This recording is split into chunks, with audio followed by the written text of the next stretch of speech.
So as you're working on yourself, the first thing to focus on is your spending habits. But this is advice that we've had before. It's not the first time that we've had advice, people telling us that we need to save more and spend less. So why is it very hard in as much as this is advice we've had over and over, and we know intuitively that we should be doing it? Quite simply, it's because we are all human. And being human means that we are prone to mistakes, and it's very easy for us to be tempted. So, three things usually happen to us as humans. So, number one is your friend has come up with a new car, new watch, new pair of shoes, and it's very easy to be tempted to want to join them and to buy a similar set of shoes, similar car as them, or to compete. The second thing is that everywhere we look, there's always advertising telling us to buy more stuff. So the thing about advertising is that it's geared to have to make us spend more. It's geared to make us feel that we are being left out every time that we are not buying the latest item and spending. And this inherently makes us very easily prone to spending more. And lastly, is that it's very easy for us to spend out of excessively out of what we actually make as income. So there's access to mobile loans, there's credit cards, there's all those things that are available to us for us to spend more. So just recently, about last week on Tuesday, actually, so there was this headline in the Business Daily that basically said that Safaricom was lending about 1 billion shillings daily during the COVID era. And if you think about it, this is an enormous amount of money, meaning it's very easy for us to access credit and to spend more than what we actually earn.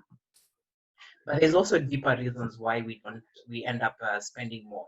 So first is that spending money makes us happy, but saving usually does not.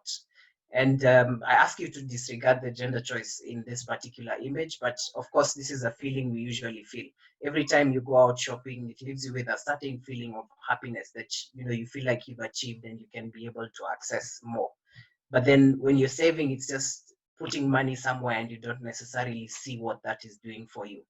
The thing about saving is that there is a famous quote that says that saving and investment is like watching paint dry. It's not fun.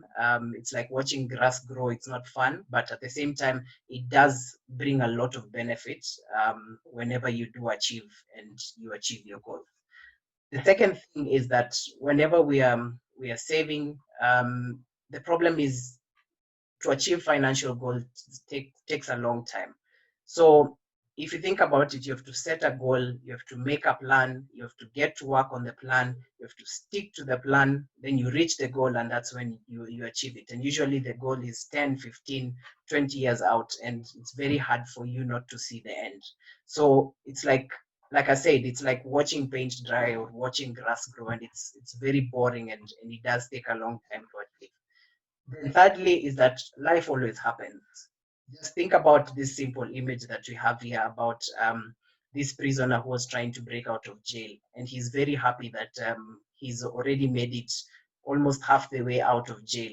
And little does he know that he's about to get hit with the biggest bomb in his life, because he's digging into a pit latrine. So of course this would be the mother of all bad days for them, and this happens a lot for us in our lives.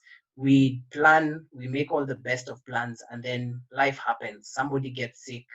Um, Along the way, we make bad decisions that end up um, rubbishing what we've done over a certain period of time. So important for us to understand these three things. And the best thing we can always do is to be prepared. And for each of these three things, just provided you're prepared, you'll be able to do the right things, and you'll be able not to get hit in the face when things do happen that are not so fun.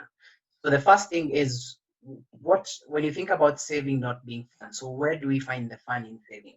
So first thing is that we have to learn to spend time and not money. And there's a lot of things we can do for cheap. So it's not about always going out to a movie or going out for drinks. You can be able to spend time without necessarily spending money. One thing that you could do is a lot of these activities we've listed here, things that you can do without spending a lot of money. So you can invest your time in learning a new art, whether it's drawing, whether it's doing some art forms, pottery, all those kind of things. They cost much cheaper than a weekend out or buying yourself a new pair of shoes or a new car. A lot of DIY activities also save you money, and the good thing is you can actually make something that makes you a lot happy whenever you achieve it. You can invest your time in appreciating music and embracing movies. They're of course a lot cheaper than spending money going out. You can spend your time investing in writing, riding bikes, drawing, photography, and many other things that you can do that not necessarily spend money, but they spend time. Then the second thing is that you need to remind yourself why you're doing it. So why are you investing and why are you putting money aside for you to save? Is it that you're trying to achieve a certain goal? Is it that you want to be financially independent? Is it that you want to make the best of your life for yourself or for your children and for your children's children? So you need to remind yourself why you're doing it. And this reminder needs to be a constant one. So if it's every month, every 2 months, you need to be reminding yourself why you're doing it, because that's the only way you'll stick to your goal. Then thirdly, it's important to surround yourself with like-minded people. So there's a famous quote that says that you're the average of the 5 people you spend the most time with. And if you actually look around yourself, you will find that it's very easy for you to get lost based on the type of people you walk around with and the type of friends that you keep with you. So it's important for you to surround yourself with like-minded people and people who understand that you're trying to achieve a certain financial goal, and it's important for you to save and put the money aside for you to achieve that. So this is very some good ways for you to be able to find the fun in saving. It's spend time, don't spend money.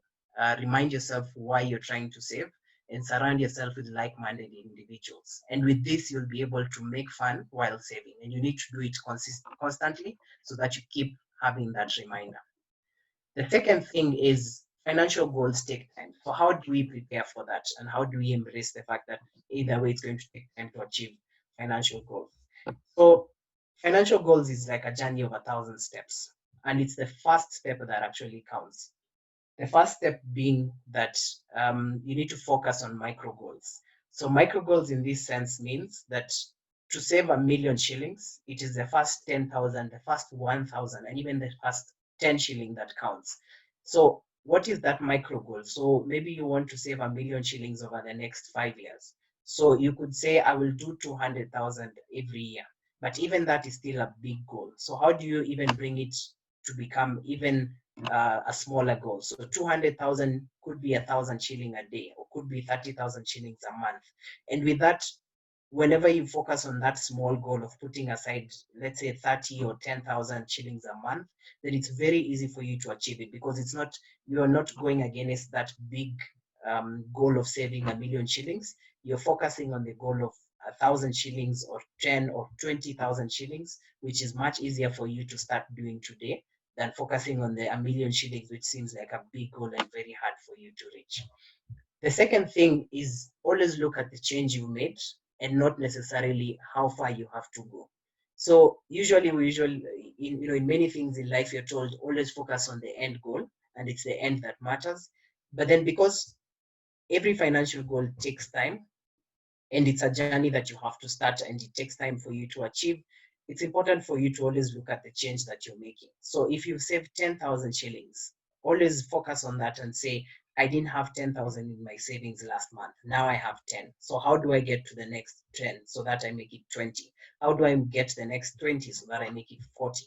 And with that, you'll be able to have faith in how far you can go, and you'll not keep focusing on the thing that the big goal of saving 1,000,000 shillings that seems like a monster and it will take time for you to achieve.